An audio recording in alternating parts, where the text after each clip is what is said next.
Okay, you are live. You're good to go. Across and anybody else joining us for Adult Bible Study, we have been looking through the book of Genesis. And so today, I think Pastor James got us off the ark last time in chapter 9. So today we're going to pick up with getting off the ark. And the big question, we're going to answer two questions, two important questions. One is answering the question, is God a racist? Because people say all the time, oh, God's a mean God. Do you believe that God in the Bible? He's a racist. Well, today's Bible class will definitely answer that. The other one is this idea that humans are innately good. And while we were created in the image of God, that's true. We've lost what that image is in the fall sin. And since then, we are not inherently good, but the exact opposite. And so what was the purpose of the flood?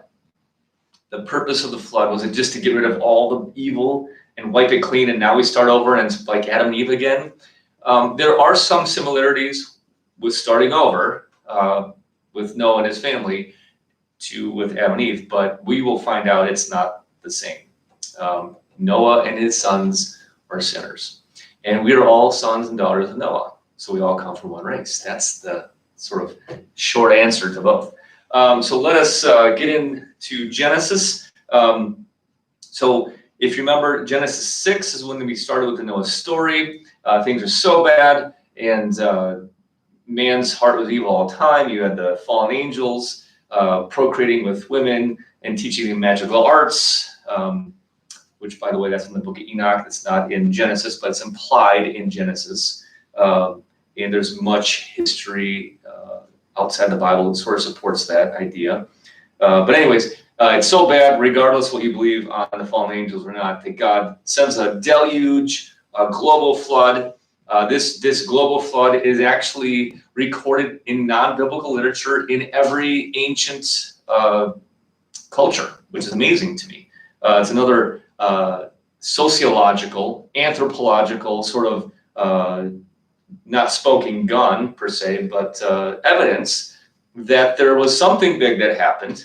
Perhaps you went to college and studied the Epic of Gilgamesh, or maybe in high school. And that is one of the, I think that's the oldest ancient Near Eastern flood story. But there's tons of them, and a lot of them have similarities with Noah, with animals on the boat, with God judging, global flood. The Hawaiian one, I think, even has the name Noah in it, and some have rainbows, and so it's very interesting that you have all these flood narratives. I do not believe that the plethora of flood narratives simply is a psychological proof that all humans are afraid of drowning. As my son said, why is not there a narrative where we're all falling out of the sky as well? I think that's a good point. So you have all these flood narratives, and I think a lot of the geological things we're seeing today is simply the unwinding of this mass flood that happened in about 2400 BC. So that's a timeline. It's very interesting to me if Adam and Eve were in about 4,000 to 5,000 BC time period, maybe even 6,000 BC time period. And if Noah's in the 2400 BC time period, you have at least 2,000 years that's happened from Adam and Eve to Noah, and it's only 6 chapters. That's as much time as from us to Jesus. That's a lot. That's an interesting thing to consider. And so when God sends this global flood, water from the sky, water from the ground, there's going to be more than just a lot of flood, a lot of people dying, a lot of animals dying, and then the water goes back to its place. And we see little snippets of this starting today, even in a genealogy, and then also in the following story, 10 generations with Abraham. There's going to be famine. Today, the weather patterns are still messed up. You have lots of things that happen when you have that much water receding. You have volcanoes, you have canyons being dug out, you have the earth splitting, and we have that in our text as well today. So let's start with chapter 9, verse 18. This is just after Noah finally gets off the boat. It's been a year. The animals get off with him, his family. Everybody's still alive. God makes a promise with the rainbow that he will never destroy the world with a flood again. And that rainbow is not something new. That was actually something that it exists around the throne of God. We see that at least in the book of Ezekiel, I think in the book of Revelation, and I believe in other books as well, this idea of a rainbow that circles the throne of God. And so the rainbow is a symbol of God's glory.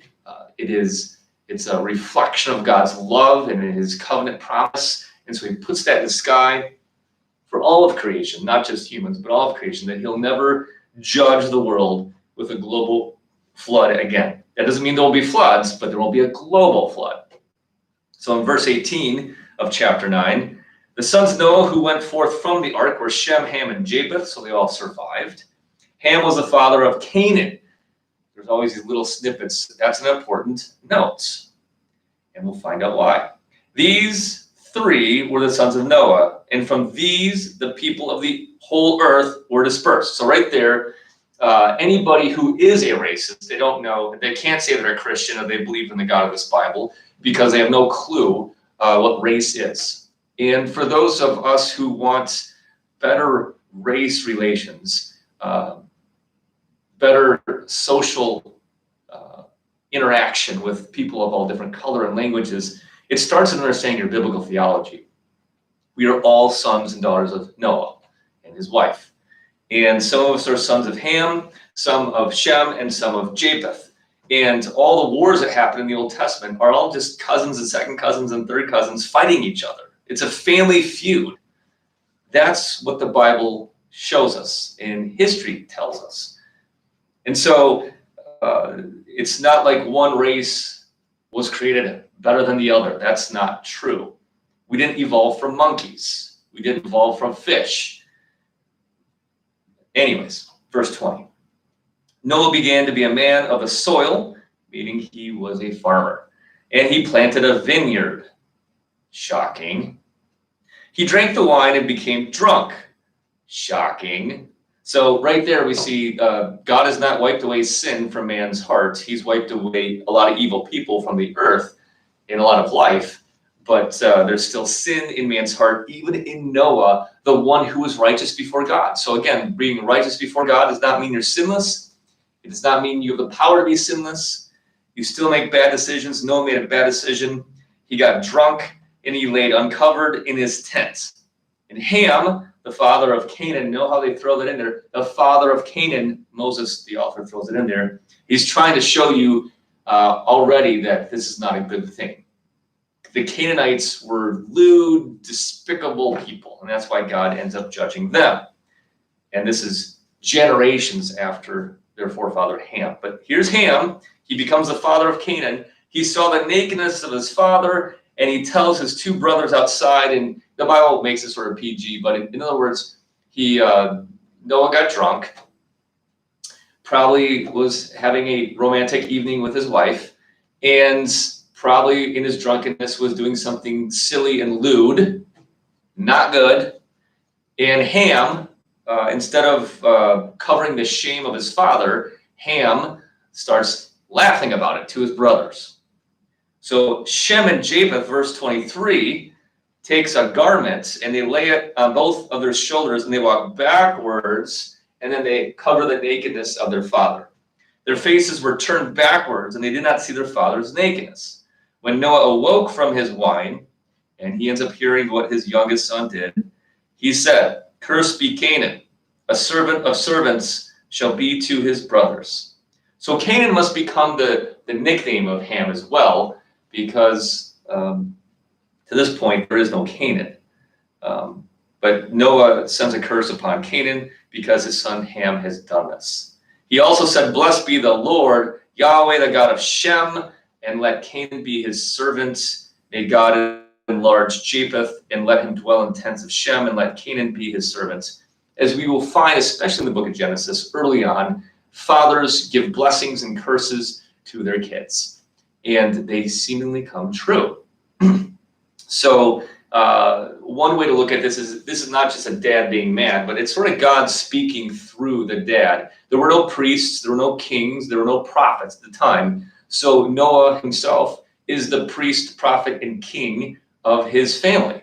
And so the patriarchs, we call it the patriarchal age, where there was no priests or kings or prophets. And so the patriarch is sort of serving as the priest of the family, the prophet of the family, the one who speaks the word of God, the one who speaks on behalf of God. And so God is speaking through Noah here. Noah is not just nobody. He was the one who God commanded to build the ark. God saved him and his family on the ark. He is a prophet. The New Testament speaks about Noah in this way, especially in the book of Hebrews. So after the flood, verse 28, Noah lived 350 years. All the days of Noah were 950 years, and then he died. And it's sort of the refrain of that genealogy back in chapter 5. But if you remember, Noah didn't die. The genealogy gets to Noah and then begins the story of Noah. But sort of this verse here ends that genealogy. And now we begin verse 10 with another, in the Hebrew, it's called Toledoth, or genealogy. Verse 10, these are the generations of the sons of Noah. Shem, Ham, and Japheth, the sons were born to them after the flood. So now is a list of all the sons born to these 4 men after the flood. I said 4. I don't think Noah had any more sons. We're not told he did. It just said he had Shem, Ham, and Japheth. But Shem, Ham, and Japheth, they have lots of sons, and they have sons, and they have sons. And so we have this post-flood time. And Noah lived 950 years, so he's the last person to live that long. If you remember at the beginning of the Noah story, God said, my spirit will not contend with man for this long anymore. So obviously God allowed them to live long, hundreds of years of lives, 900 years. And after the flood, God says, no more. You're not going to live that long. The Bible says 120 years. That doesn't mean everybody's going to live 120 years. It just is sort of a roundabout way of saying no more than 120 years. Funny thing, Abraham will live more than 120 years. So there are exceptions. And again, not every number should be taken as a literal number. At the same time, we shouldn't suggest that numbers aren't literal. So I do believe Noah lived 950 years. Otherwise, why would they say 950 years? Why not 900 years? And then everybody else doesn't live 950 years. So there are variations of how long people live. But before the flood, the point is they lived long lives. They didn't have the genetic maladies as we had. They had better climate, for sure. So the flood has caused a lot of natural disasters. Now, a lot of people want to make a lot of hay about, we need to be green. And I'm all for being green. We should be green. My point is simply we can be as green as we want, and that's not going to stop the floods and the hurricanes and the earthquakes. It's just not. We had those before the Industrial Revolution. If you look at some of the hottest days in Missouri, they happened in the 1800s, before we had 1 billion people on the earth and before we drove cars. Now, we should make sure our cars are as clean as we can. Clean energy is great. We should pick up the trash. And in my lifetime, if you live back in the 70s, I was born in the 70s, early 80s, the rivers and the streets were 10 times trashier. It was terrible. You'd go swimming and there'd be Budweiser and Mountain Dew and Tab cans laying in the water. You don't see that as much anymore. And thanks be to God that we are better stewards of our air and water and clean. And so I'm not suggesting we shouldn't do that. I'm simply saying we can change all the energy we want and become as clean as we want. And I'm going to be a prophet here. And maybe 100 years from now, somebody can watch this and say, he was wrong. Thanks be to God if I am. But we will still have hurricanes and blizzards and too hot of weather at some points and fires destroying acreages and tsunamis. It's still going to keep happening until Jesus comes back. How do I know? Because Jesus said so. The book of Revelation says so. And I believe that this bad weather is still the unwinding of this story, Noah. We are still living in the melting of the glaciers was the unwinding, if you will, of what happened at the global flood. And so that's going to continue to happen regardless of what we do. And what's going to end the world is not some cataclysmic natural disaster that is outside of God's control. That's not going to happen. It's not. The end of the world is going to happen when Jesus comes back and determines this is the end, and I'm going to create a new creation, and I don't want the global flood or sin to have any more effects on my creation. I'm just going to end it, and we're going to create a new heaven and a new earth. And the blood that he shed on the cross and the ark, if you will, that he provides for us in our baptism that saves us from God's judgment, that will allow us to be part of that new creation by God's grace and mercy. And that's for all nations. We just read that in Sunday, the epistle lesson for this All Saints Sunday we just celebrated. All nations, all tribes will gather around the throne. It's going to be really interesting because you're not just going to have black and whites and yellow and red, the categories that some people say. You're going to have Indian and Chinese, and you're going to have South American and Brazilian and Argentinian, and you're going to have European, and you're going to have American. But then you're going to have Canaanites. There were some Canaanites that were saved. Rahab was one. You're going to have Moabites. And so I guess the point is, as we now look at this genealogy in chapter 10, notice the names that are in the genealogy. They are the countries, they become the countries in the Old Testament that you hear about. And so many people just skip this, say it's a dumb genealogy, but it's very important. First of all, it shows us that this is history. It might be boring to read. I think it's actually fun. It might be boring, but it's history. It's grounded in real people, real history. And it shows you that, for instance, when the Egyptians and the Israelites are at war, it's not just two evolutionary countries have grown up and they have different skin color and they hate each other and there's a race issue. It's culture has definitely evolved microevolutionarily, if that's a word. And so the Egyptians have different customs or maybe different types of food than the Canaanites. And there are definitely different customs. They speak different languages, but they are from the same boat, the ark that landed on dry land, from the same three sons of Noah, Shem, Ham, and Japheth. So let's get into chapter 10. These are the generations. This is the Toledoth. Remember, there's 10 of those statements in the book of Genesis, which sort of direct or categorize, organize this book of Genesis. And I forget if this is now the fourth or fifth, but you can go back and count yourself. These are generations of the sons of Noah, Shem, Ham, and Japheth. Sons were born to them after the flood. The sons of Japheth. So if you're a European descendant of any kind, you are a son of Japheth. Japhethites become the people who eventually learn how to build boats, and they sail on the Mediterranean Sea, and they end up populating the northern part of the Mediterranean Sea and also into Europe. So I would probably be a son of Japheth. These are the sons of Japheth: Gomer, Magog, Madai, Javan, Tubal, Meshech, and Tiras. The sons of Gomer: Ashkenaz, I like that name, Ashkenaz, Riptha, Togarma. The sons of Javan: Elisha, Tarshish. You know that one, right? Tarshish is where Jonah was trying to flee to. So his family settles in a place, they call the city Tarshish.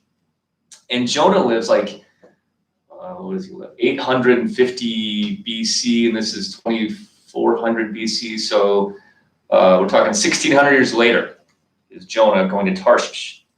Kittim, that's in the Bible as well. Dodanim, and from these coastland people, they spread out in their lands, each with his own language, by their clans in their nations.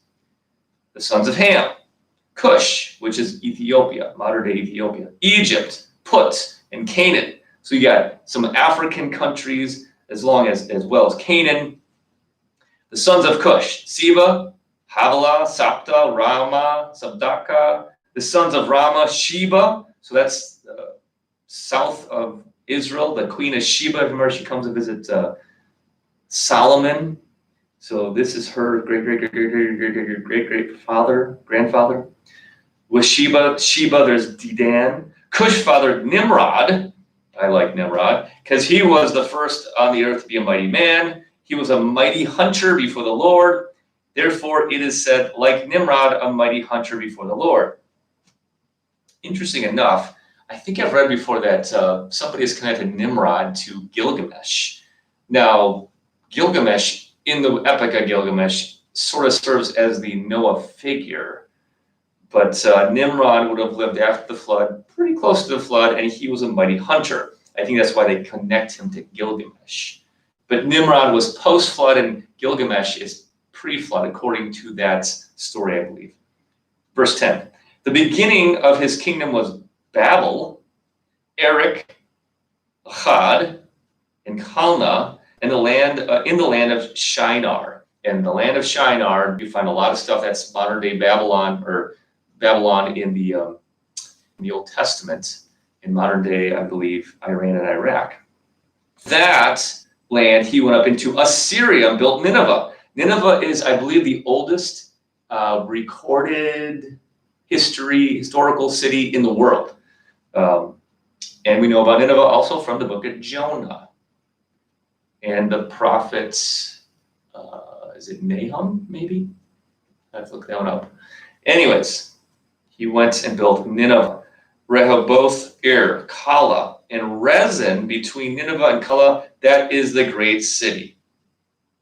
Verse 13, Egypt fathered, we see culture just in the genealogy, Eames. In fact, the Hebrew word for Egypt is Mitzrayim, Kal-Suhim, from whom the Philistines came. We know the Philistines, right? That's David and Goliath. Just taught that story to our preschool kids yesterday.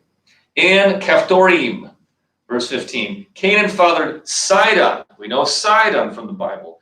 Testament and New Testament. Tyre and Sidon, they're on the Mediterranean Sea in the land of Israel, the northwest side of Israel. And that's where Jezebel comes from, who marries Ahab. It's also where Jesus meets the woman, that Syrophoenician woman, I think she's called in the one of the Gospels. And that's the one whose daughter is demon-possessed, and she's begging Jesus to heal her. Sort of says, well, I can't. I came only to the lost children of Israel. And she begs, but even the dogs eat from the table of the master. And Jesus says, I've never seen faith like this. Go home. Your daughter's healed, and she is healed. So Canaan fathers Sidon, his firstborn, and Heth, and the Jebusites. You find the Jebusites in the next, when Israel goes into the Canaanites, you have all the list of the 8 great Canaanite countries, and Jebusites are one of them. In fact, here we come with a bunch of them.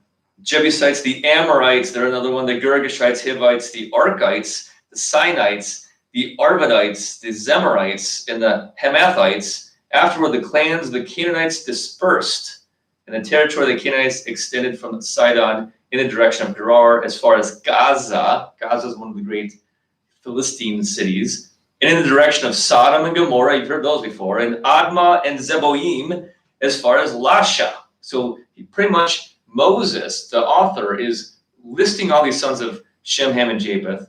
And again, Moses is less than 1,000 years, about 1,000 years after Noah. He's got all these names that have been passed down to him. He's putting it in a genealogy, and probably got it from God in Mount Sinai. But he's showing history, and he's also showing, when we get later on in the story, Sodom and Gomorrah. They're cities, but they're also come from all these lands of these 3 sons of Noah, Shem, Ham, and Japheth. Verse 20, these are the sons of Ham by their clans, their languages, their lands, and their nations. So there's 2 sons down. Third one, to Shem, also the father of the children of Eber, the elder brother of Japheth, children were born. The sons of Shem, Elam, Ashur, Arphaxad, Lud, and Aram. So Aram, I believe Abraham he's an Aramean. He comes from Aram. The sons of Aram, Uz, the land of Uz. You remember Uz? That's in the book of Job. Hul, Gether, and Mash. Arphaxad fathered Shelah, and Shelah fathered Eber. I just read something on Eber recently. I believe there is writing in Ugaritic language, which is the time of Abraham, I believe, and earlier. No, I'm sorry, time of Moses, but in the land of Canaan. Ugaritic, it's a type of Canaanite language. We found some rocks and there's some writings in it, and I believe it mentions Eber in the Ugaritic language. I have to look up exactly, but there's some archaeology that mentions Eber as a king, I think. So to Eber were born 2 sons. The name of the one was Peleg. This is great. So Peleg in Hebrew means to divide, to split apart. And why did Eber name Peleg? For in his days the earth was divided. And there's your first guaranteed slam dunk geological in the Bible ramification of a global flood. So I do believe in Pangea. There was one big piece of earth that God created, and then when he flooded it and the water came up through the ground and from on top, and the water covered everything, as the water receded, and just think about the amount of water receding and drying up, that caused the Grand Canyon, that caused the Great Lakes, that caused salt, which is particular only to the East Coast, and you move all the way over into the Grand Canyon. There's incredible geological proofs that something crazy happened. It caused plate tectonics to be out of whack, caused volcanoes and mountains to grow like they've never grown before, and to evolve microevolution. And it caused the Pangea, the big piece of land that was, to sort of split apart. And it's logical. Just look at sort of how the pieces fit together on a map. So the earth was divided, and I believe continents are still moving. I'm not a scientist, but if you're a scientist, text me, call me on that. Anyways, in the days of Peleg, the earth was divided, and his brother's name was Joktan. Joktan fathered Almadad, Sheleph, Hazmarvath, and Jerah, Hadoram, Uzal, Dekla, Ubal, Abimael, Sheba, Ophir. That's a place where the most expensive gold is found. And so in the prophets, you always find this saying, not even gold from Ophir.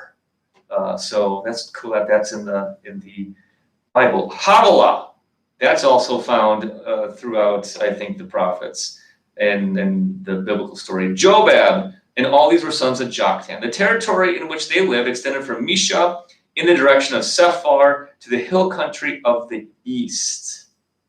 So that's the Assyria, Babylon. That's where Abraham comes from. These are the sons of Shem by their clans, their languages, their lands, and their nations. These are the clans of the sons of Noah, according to their genealogies in their nations. And from these nations they spread abroad on the earth after the flood. And so again, this genealogy not only gives us names of the 3 sons and their sons and where they live, but it ties it all back to the flood. It ends with after the flood. So this is a continuous story. And so now we're going to get into, for next week, we'll get into how these sons, before they spread out, that is. So it says they spread out in the genealogy, but we're going to rewind, and before they spread out, they try to do something not so good. They try to be like God again. You know, that's sort of the continuous root of all sin. The root of all sin is not money, the love of money. But if you think about it, why is the root of money the root of all sin? Because it's the desire to be like God. That's the root of all sin. And the more rich or more powerful one person thinks they are, they think they can be more powerful and godlike. And so that is the problem with the human heart. And as we've seen now, we have wiped away all the evil people, but evil still lives and dwells in man's heart. It's in Noah's heart. It's in Ham's heart. We have a curse already, just like after Adam and Eve. There's curses after the fall. After we get off the boat, we have this beautiful sacrifice and rainbow, and God puts his covenant, and it doesn't take, we don't know how long, but not long, as long as it does to grow a vineyard and make wine. Some months before Noah does something lewd, gets drunk, and then Ham laughs at it, and then we have curses amongst the sons again. And so while culture is a beautiful thing, when the curse is mixed in the culture, it can turn evil. And so language is a beautiful thing, and God allows the changing of language. But when language is used, for instance, to worship other gods, that's not a beautiful thing. When language is used to curse other people and to curse God's creation, that's not a beautiful thing either. So we'll see how this plays out. Next week, on Thursday, we will pick up the Tower of Babel. I say Babel, you say Babel. And join us back again next Thursday, 11 a.m.